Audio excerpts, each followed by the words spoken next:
Germany's Bundesbank has a plan in the drawer for printing Deutsche Marks again, former Greek Minister Yanis Varoufakis claimed in a largely forgotten speech.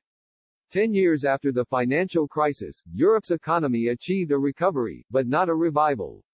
Low inflation, low interest rates and low growth were the new normal across the continent. Then, the coronavirus pandemic hit, causing incredible damage to the economies of numerous countries.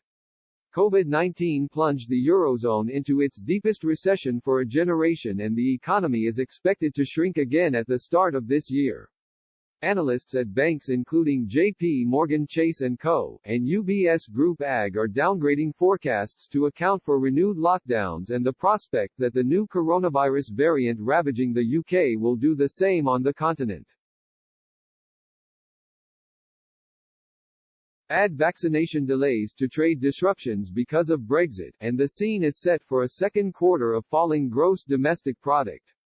That would echo the downturn at the start of 2020, even if less severe, and increase pressure on indebted governments and the European Central Bank, which meets to set policy next week, to provide more financial support. The outbreak is expected to push debt as a percentage of GDP up to 200% in Greece, the second highest in the world, 158% in Italy and 120% in Spain. Amid fears the Eurozone might not be able to survive, a speech by former Greek Finance Minister Yanis Varoufakis has resurfaced. The economist and former politician argued that the Bundesbank, the German federal bank, already has a plan for when the debt of other Eurozone countries will become too much. In a 2018 debate at the Oxford Union, the ex-Greek minister said, "The euro will break up. If it breaks up, I am not wishing that it does, I am simply describing the future as I see it.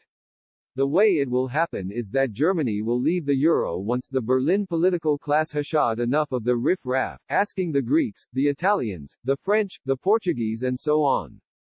The moment they start sniffing in the wind that possibility they might have to bail out 2.7 trillion euros of Italian debt, believe you me, the Bundesbank already has a plan in the drawer for printing Deutsche Marks." Mr. Varoufakis then explained what will happen after is that all German accounts will be redenominated from euros to Deutsche Marks immediately, as Germany has a gigantic account surplus.